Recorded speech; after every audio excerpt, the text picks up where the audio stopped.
अस्सलाम वालेकुम नाजरीन, मैं अब्दुल जब्बार सुमरो हाज़िर हूँ आपकी खिदमत में program behind the news with Abdul Jabbar Soomro के साथ। तो शुरू करते हैं आज की खबरें और उन पर तबसरे। आज जगजीत सिंह का वो गज़ल, इस मोड़ से फिर शुरू करें हम ये ज़िंदगी, हम तुम थे अजनबी। तो ये कहानी, ये दो लाइनें बिल्कुल आज की सियासत पर आ गई हैं। कि आज वही मोड़ आ गया है 2018 वाला, जब एक गधे को ज़ेबरा बनाकर पेश किया जा रहा था और एक वज़ीर आज़म को निकाल कर उस पर एवन फील्ड और दूसरे केसेस में नाअहल करके पाकिस्तान से बाहर निकाल दिया गया। बिल्कुल वही सिचुएशन, वही सूरत हाल आज वापस आ गई है। आज एवन फील्ड रेफरेंस केस में मियां मोहम्मद नवाज शरीफ को रिलीफ मिल गया, उनका केस ख़त्म हो गया और बाइज़्ज़त बरी हो गए, क्योंकि नेब ने ये केस ख़त्म कर दिया और कहा कि ये केस बनता ही नहीं और इसमें कोई करप्शन की कहानी है ही नहीं। सवाल ये पैदा होता है कि साकिब निसार को क्या नज़र आया था कि उसने ये केस बनाया था, और जस्टिस एजाजुल एहसन जो इस वक्त भी सुप्रीम कोर्ट के जज हैं, उनको क्या नज़र आया था कि उसे निगरान जज बनाकर पाकिस्तान की तारीख में पहली बार किसी इंक्वायरी के ऊपर बिठा दिया गया कि ये सुप्रीम कोर्ट का जज इसकी निगरानी करेगा। और इसके बड़े JIT के वॉल्यूम बनाए गए, वॉल्यूम 1, 2 से लेकर 10 तक वॉल्यूम बनाए गए और सारा रद्दी टोकरी, रद्दी पेपर उसमें भर भर के सामने रखे गए। नवाज शरीफ से सियासी इख्तलाफात अपनी जगह पर और इमरान खान से भी सियासी इख्तलाफात अपनी जगह पर, लेकिन पाकिस्तान में जो आइन और कानून जिस तरह सर्कस के बंदर की तरह उछलता रहता है, ये बड़ा गलत है, इसको नहीं होना चाहिए।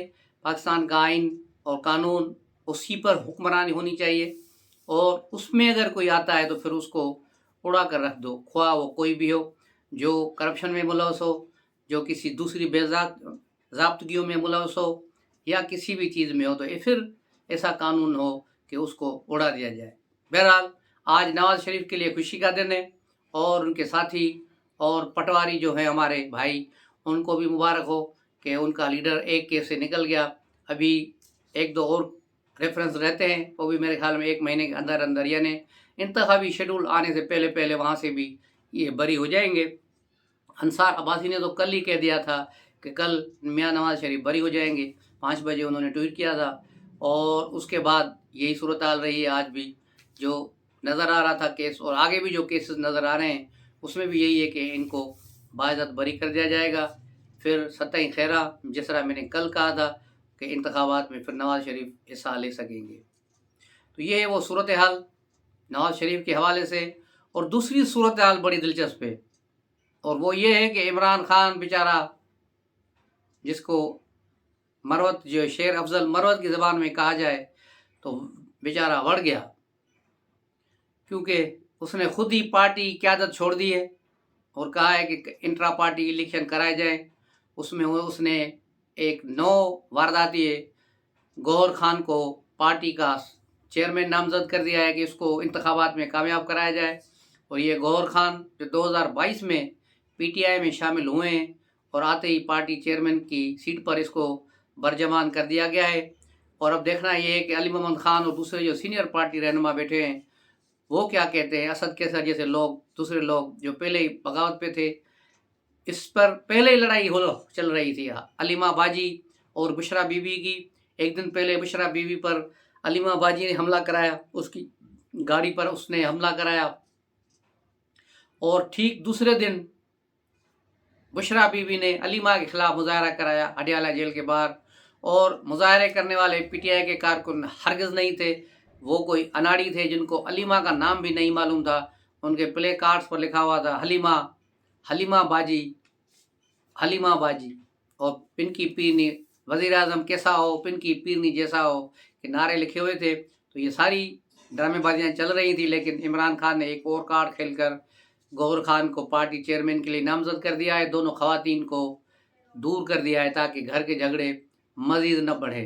लेकिन अब गौहर खान पर मज़ीद यहाँ जो झगड़े हो गए, अकबर एस बाबर जिसने PTI की फॉरेन फंडिंग का केस पिछले 5 सालों से उठाया हुआ था और वो लड़ रहे थे, انہوں نے بھی اعلان کیا ہے کہ وہ پارٹی پی ٹی آئی کے بنیادی رکن ہیں اور پی ٹی آئی کے صدارتی امیدوار کے لیے انتخاب لڑیں گے۔ تو اب اگر وہ اپنے لوگ ساتھ لاتے ہیں، ادھر علی محمد خان گروپا اگر بغاوت کرتا ہے تو پھر یہ گور خان میرا خیال ہے کہ پارٹی چیئرمین نہیں بن پائے گا، اور اس پر کافی جھگڑے ہوں گے۔ ابھی پی ٹی آئی کے جوتوں میں دال بٹنا شروع ہو جائے گی۔ بہرحال عمران خان کو یہی چیز، شاہ محمود قریشی جب راولپنڈی جیل سے پہلی بار چھوٹے تھے تو سیدھے زمان پارک گئے تھے ایک مشن کے تحت، تب بھی ہم نے کہا تھا کہ یہ انہیں بتانے گئے ہیں کہ آپ پارٹی کی قیادت چھوڑ دیں، آپ سائیڈ میں بیٹھیں اور دیکھتے رہیں کہ ہمیں معاملات ٹھیک کرنے دیں، ہم سیاسی طور پر پارٹی کے جو معاملات 9 مئی سے خراب ہوئے ہم انہیں بہتر کریں گے۔ لیکن عمران خان کو وہ بات سمجھ نہیں آئی اور شاہ محمود قریشی اور عمران خان کے درمیان تلخ جملوں کا بھی تبادلہ ہوا تھا اس ٹائم پہ، اور اس کے بعد سے یہ پلان فیل ہو گیا، جس کے بعد پھر شاہ محمود قریشی اور پھر عمران خان کو بلا کر سائفر کیس میں گرفتار کر کے بند کر دیا گیا۔ اب 100 دنوں سے زیادہ گزر چکے ہیں، دونوں جیل میں۔ اگر عمران خان اس وقت تھوڑا دماغ کا استعمال کرتا، جو یہ کبھی کرتا ہی نہیں ہے، اگر کر بھی لیتا تھوڑا، تو شاید اس وقت زمان پارک میں بیٹھا ہوتا اور شاہ محمود قریشی پارٹی کے چیئرمین ہوتے، اور پی ٹی آئی کی پوزیشن کم از کم ایسی ہوتی کہ اس کے کارکن باہر ہوتے اور وہ الیکشن کے لیے کمپین چلانے کے قابل ہوتے۔ لیکن مجھے نہیں لگتا کہ اب یہ صورتحال واپس آ سکتی ہے۔ گور خان کو کوئی نہیں جانتا، اس نے بھی آج اپنی جو اسپیچ دی ہے اس میں بھی اس نے کہا ہے کہ ہمیں میرے ضلع کے لوگوں کو اور میرے صوبے کے لوگوں کو فخر ہے، پٹھان و پختونستان کو فخر ہے، پختون کو، کہ انہوں نے عمران خان نے ہمیں لیڈر بنایا۔ یعنی وہ صرف کے پی کے لیڈر ہے، باقی پاکستان کے لیڈر نہیں ہے۔ حالانکہ اس کو چیک کہنا چاہیے تھا کہ اس پر مجھے فخر ہے کہ میں پاکستان کا ایک لیڈر بنا ہوں، ایک جماعت کا، لیکن انہوں نے صرف کہا کہ میں کے پی کا لیڈر بنا ہوں۔ تو یہ بھی ایک دکیانوسی سوچ ہے، محدود سوچ ہے، جو آگے جا کر اسی سوچ سے ملتی ہے جس کا اظہار ہم نے پہلے بھی کیا ہے کہ ان کے دل و دماغ میں کوئی اور بات چل رہی ہے کہ یہ کیا کرنا جا رہے ہیں طالبان کے ساتھ مل کر۔ اس پر میں پہلے ہی ایک بلاغ کر چکا ہوں۔